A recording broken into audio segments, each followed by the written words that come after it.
ગુજરાતમાં ડ્રગ્સનો કારોબાર ફૂલ્યો ફાલ્યો. ડ્રગ્સના ઓવરડોઝના લીધે 18 વર્ષના યુવાનનું મોત.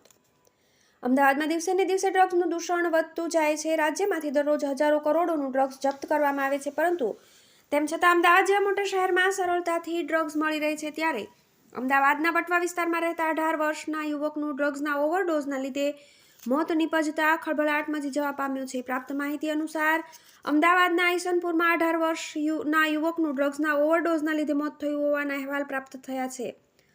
મૃતકનું નામ પ્રિન્સ શર્મા છે અને તે વટવા વિસ્તારનો રહેવાસી છે. તેના કમ્પાઉન્ડર મિત્રએ નશાકારક દવાનો ઓવરડોઝ આપ્યો હોવાનો ખુલાસો થયો છે.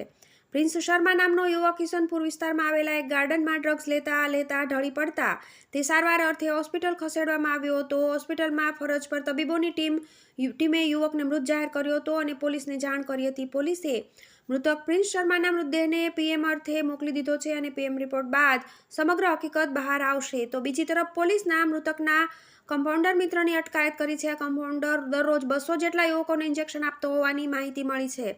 પોલીસ હાલમાં ઊંડી તપાસ કરી રહી છે. તપાસ બાદ જ વધુ વિગતો સામે આવશે. 5 વર્ષમાં ગુજરાતમાં ઝડપાયું 93,691 કિલો ડ્રગ્સ. રાજ્યમાંથી હજારો કિલો ડ્રગ્સ પકડાઈ રહ્યું છે. ત્યારે ભાજપ સરકાર વાહવાહી લૂંટે છે, પરંતુ પાછલા બારણે કેટલું ડ્રગ્સ વેચાતું હશે તે જનતાને મૂંઝવતો સવાલ છે. આજે ગુજરાત જાણે નશાખોરીનું એપિસેન્ટર બની રહ્યું હોય તેવું ચિત્ર ઉપસ્યું છે. ગાંધીના ગુજરાતમાં દારૂબંધી અમલમાં છે, ત્યારે છેલ્લા 5 વર્ષમાં ગુજરાતમાં 93,691 કિલો ડ્રગ્સ, 2,229 લીટર પ્રવાહી ડ્રગ્સ તથા 73,163 ડ્રગ્સ પીલ્સ ઇન્જેક્શન પકડાયા છે. આમ ગુજરાત ડ્રગ્સ તસ્કરીનું સિલ્ક રૂટ બની રહ્યું છે. ડ્રગ્સની બદીને નાથવામાં ભાજપ સરકાર નિષ્ફળ.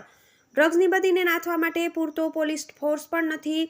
કેન્દ્ર સરકારના અહેવાલ અનુસાર દેશના પ્રતિ લાખ જનસંખ્યા પ્રમાણે 196 પોલીસ જવાન હોવા જોઈએ. અત્યારે ગુજરાતમાં પ્રતિ લાખ માત્ર 117 પોલીસ જવાન છે, જે રાષ્ટ્રીય સરેરાશ કરતાં પણ ઓછી સંખ્યા છે. ગુજરાતમાં ડ્રગ્સની બદીને નાથવામાં ભાજપ સરકાર નિષ્ફળ નીવડી છે.